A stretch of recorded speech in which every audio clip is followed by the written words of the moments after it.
Olá pessoal, sou o professor Cesaildo, professor especialista em filosofia. Estamos aqui nos estúdios gravando esse conteúdo de filosofia, segunda série, tá? E a temática que vamos estar trabalhando hoje é o método socrático, a ironia e a maiêutica usado por Sócrates, tá bom, pessoal? E aí, nesse contexto, eu gostaria de trazer para vocês um pouquinho só da personalidade de quem foi esse grande filósofo.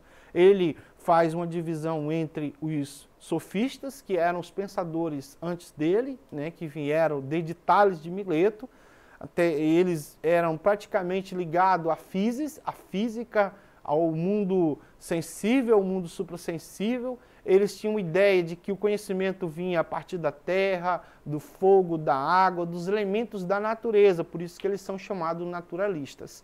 Mas quando esse pensador Sócrates, ele vai viver uma vida de guerra, ele vai muito para as guerras, principalmente as guerras do Peloponeso. Quando ele volta com 70 anos, ele começa a perguntar aos jovens a respeito do conhecimento que eles tinham a respeito de alguma coisa. E aí, a partir dessas perguntas, ele vai usar isso como ironia. Esse é o método dele de desconstrução do conhecimento.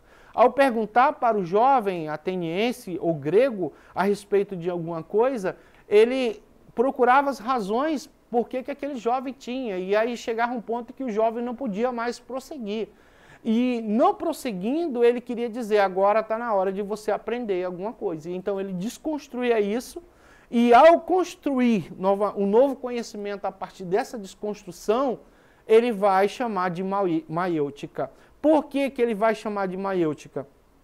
Porque ele era filho de uma parteira, né, e as parteiras, geralmente, elas ajudavam as mulheres a dar a luz, né, trazer a luz. Então, Sócrates usa esse termo para dizer, eu sou o parteiro do conhecimento das pessoas, né? Eu não tenho conhecimento, mas eu ajudo as pessoas a produzir conhecimento. E ao produzir esse conhecimento, é claro que existe o mundo dos deuses. Somente os deuses tinham todo o conhecimento. E como é que o homem podia conhecer alguma coisa? Então ele só podia conhecer alguma coisa se ele duvidasse. Então ele vai trazer o conhecimento humanístico e fazer a divisão daquilo que é pré-socrático, e a partir de Sócrates todo o conhecimento passa a ser totalmente humanista. Tá bom? Então vamos aí para o nosso slide, que é um acompanhamento didático para você poder acompanhar a nossa aula, tá bom? Então vamos lá para o resumo de Sócrates. Sócrates, que viveu no século IV a.C., enfrentou o relativismo moral na qual se degenerou a democracia grega, com um método simples: é preciso conhecer para se poder falar.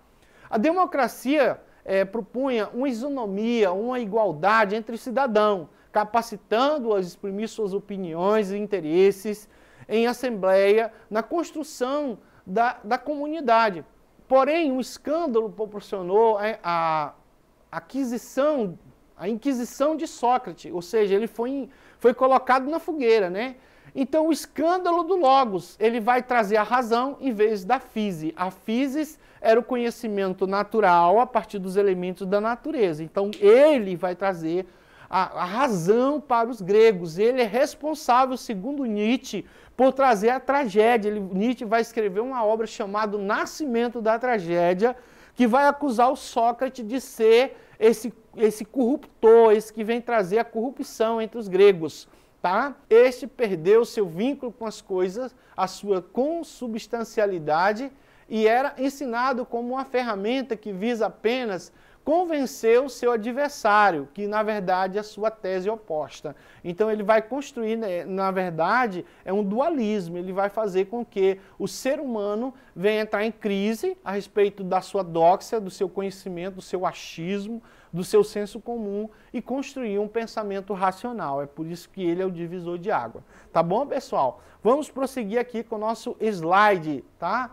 Então, no nosso slide, o pensamento anterior a Sócrates. Quem era esse pensamento, né? Os sofistas diziam poder falar bem sobre qualquer assunto. Realmente eles dominavam. E nós temos a imagem aí de alguns sofistas, né, que se destacam, né, antes de Cristo. Eles são conhecidos por suas teorias envolvendo matemática, água, fogo, né, os elementos da natureza, tá? Então, eles pretendem, né, a serem portadores de um saber universal. No entanto, ao homem não convém saber tudo, só a um Deus, tá? Somente um Deus tem essa capacidade de conhecer. E lembrando que esse período aí dos pré-socráticos é o período onde as poesias de Homero, as poesias de Hesíodo, eles perpassavam o imaginário desse homem grego. Então, quem é esses dois personagens? Eles são responsáveis por trazer, por exemplo, a criação de Zeus, a criação de Hera, a criação de Poseidon, que você deve estar associado a isso quando, por exemplo, assiste os filmes da Marvel, né? Na pessoa do Aquaman como Poseidon, na pessoa de Atenas, né? Na pessoa de Diana, da Tenícera, a Mulher Maravilha. Então, a criação dessas divindades, desses deuses, estavam justamente nesse momento do pensar grego, tá? Era preciso, então, mostrar que os discursos desses pretensiosos homens eram um discurso de ilusão, né? Que convenciam apenas as emoções ou a imaginação, e não a verdade. Lembrando que esse tempo aí, o que predominava era o mito, né? A mitologia. Então, se é mito, é algo ilusório, não é algo verdadeiro, tá? Então, em oposição entre a natureza, que é a physis, e a cultura, que é o monos, pelo que sabemos, podemos dizer que a maior parte dos sofistas tinha o seu interesse filosófico concentrado nos problemas do homem e da natureza. Isso significa que aquilo que é dado por natureza não pode ser mudado, como a necessidade que os homens têm de se alimentar. O que é dado pela cultura pode ser mudado, como, por exemplo, aquilo que os homens escolhem como alimento. Ou seja, todos nós precisamos da alimentação para continuarmos vivos. Mas na China, a carne dos cães podem fazer parte do cardápio. E na Índia, os homens não podem se alimentar da carne bovina, pois a vaca é considerada um animal sagrado. Então vamos prosseguir aqui. A ironia é essa desconstrução que Sócrates vai, né, perguntar para esses sofistas, para essas pessoas que estão vivendo esse tipo de ensinamento, né? Ele vai ironizar isso, vai desconstruir, e depois que ele desconstrói, ele vai construir a maêutica. Agora, a maêutica para ele é o nascimento, é parturiar, é deixar vir a luz, é nascer. Então, Sócrates usa esse termo como sendo ele o pai, tá, do conhecimento. E você pode estar lendo, pode estar printando essa parte aí que o professor já explicou. Vamos prosseguir, então, a nossa conclusão. Assim, a ironia e a maêutica constituíam, por excelência, as principais formas de atuação do método dialético de Sócrates, desfazendo o equívoco e desdenhando de nuances que permitiam a introspecção, a reflexão interna, proporcionando a criação de juízos cada vez mais fundamentados no logo e na razão. Tá bom, pessoal? Aí nós vamos ter também o nosso exercitando, tá? Que ele é da FATEC São Paulo, onde ele vai dizer: Sócrates, o grande filósofo grego, formulou numerosos discípulos que seguiam diferentes caminhos para buscar o conhecimento real.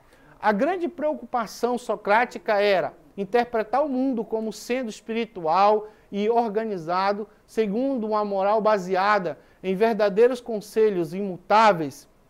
B. Compreender as causas primeiras e os fins últimos de todas as coisas, pois só se pode dizer que se conhece alguma coisa quando se conhece as suas causas primeiras. C. O autoconhecimento, que poderia ser obtido por meio da ironia, da maêutica, método que constituíam, né, a fazer indagações fingindo ignorância para despertar no interlocutor o conhecimento latente. E interrogação do mundo transcendental, né, a partir do senso comum e dos seus interlocutores. Então, eu não poderia dizer que seja, né, porque o transcendental só vai nascer justamente com Kant. Então a nossa questão certa é a C, tá bom, pessoal? Então, professor César vai ficar por aqui. Agradeço a você a sua atenção. Acesse a plataforma Eduque e também vá lá no YouTube Web Aulas EAD e tenha acesso a todo o conhecimento de filosofia que já foi produzido pelos demais professores. Um grande abraço e um tchau.